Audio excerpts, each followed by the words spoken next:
The Vegas Golden Knights, a perennial contender out of the West and one of the biggest heels in the NHL, after another disappointing early-ish exit in the playoffs, the Vegas Golden Knights return with a loaded roster once again that they somehow once again managed to upgrade.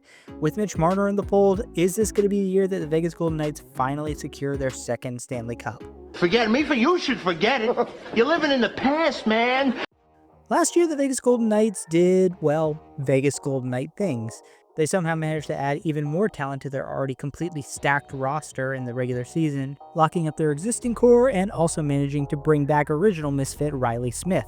Even though they spent roughly $500 million on player salary, the Vegas Golden Knights did their usual gymnastics, somehow managed to make their team cap compliant for the full 82 games, and then miraculously everybody was back and healthy for the playoffs. Thank God the NHL is finally doing away with all that bullshit. But thanks to a down year from their only real competition in the Pacific Division, the Edmonton Oilers, the Vegas Golden Knights were able to waltz to the #1 seed in the division, and in the first round of the playoffs, they dusted the Minnesota Wild quite easily. In the second round, though, they had to face those same Oilers and realize that they could spend all the money they wanted in the world and it still wouldn't be enough to equal the greatness that is Connor McDavid and Leon Draisaitl. Those two don't even need a goaltender. But then again, you didn't have one either because Adin Hill was absolutely atrocious in the playoffs, which is why the Vegas Golden Knights gave up at least 3 goals in every single game of the 5-game series except for the last one, where they were shut out and lost in overtime. All that money spent on offensive firepower and you couldn't buy a goal when it mattered most, Vegas. Don't turn your back on me. Let's get one thing straight. This is Shooter's tour. I've worked hard my whole life, paid my dues, and now it's Shooter's turn.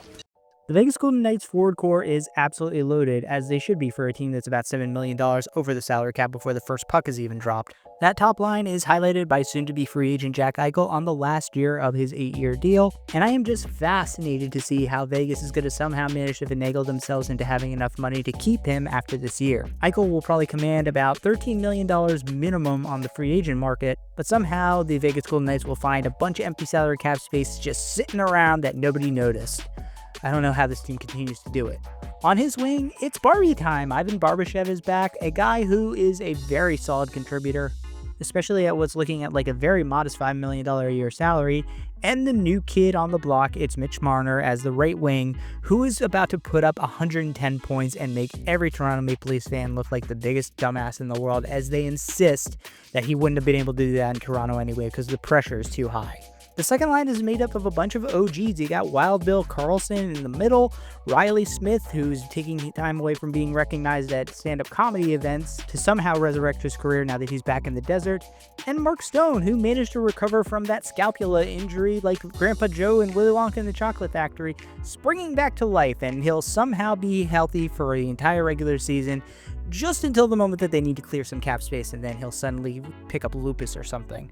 On the third line, another new guy in Brandon Saad brought in on a vet deal, with Thomas Hertl as his third line center, which is just an embarrassment of riches.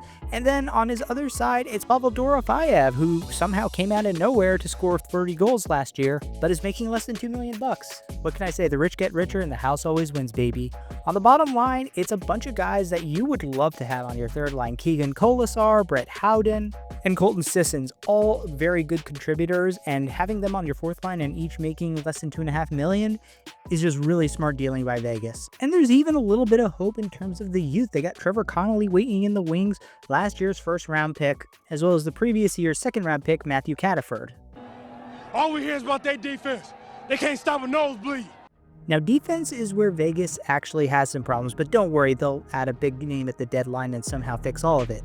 Alex Pietrangelo, gone but not forgotten, banished to LTIR Island, where his almost $9 million salary for the next 2 years can't hurt anybody no more. On the top pairing then, you still have Shea Theodore, who is, in my opinion, more of a low-end #1, high-end #2, and Braden McNabb, who is just catnip for this Vegas Golden Knights team somehow. You need that truculence along with Theodore, I suppose. The second pairing is headlined by Noah Hannafin, playing exactly where he deserves to be.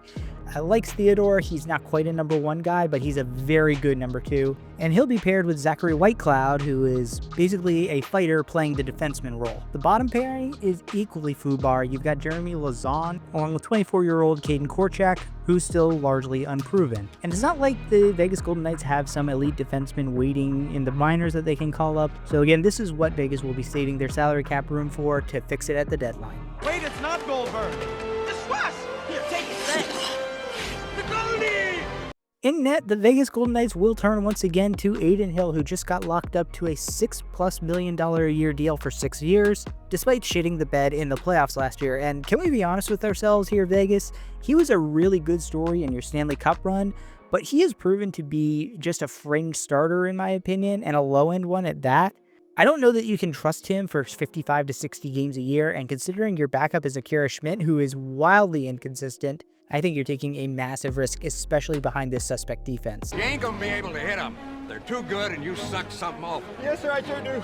Behind the bench, it's still Bruce Cassidy, the guy who got you to your only Stanley Cup and has made you a consistent playoff team who's always in the hunt to win a cup ever since he got to Vegas. Cassidy is a really good tactician who somehow escaped from the clutches of Boston's mediocrity and immediately made them look like fools. He's a very good coach. I don't think he gets enough respect to put him in the top echelon of coaches, but the guy has been a winner basically everywhere he's been, except for the beginning of his career in Washington, of course. Since you're new here, I'm gonna cut you a break. Yes, the Vegas Golden Knights once again made the biggest move of the offseason, trading for Mitch Marner, because of course they did. They didn't have to part with a lot of premium picks and prospects because they didn't have any, but because Toronto couldn't re-sign him and because he is laying out in the playoffs so spectacularly, Vegas managed to get him for only Nick Waugh. Congratulations, Vegas, you did it again.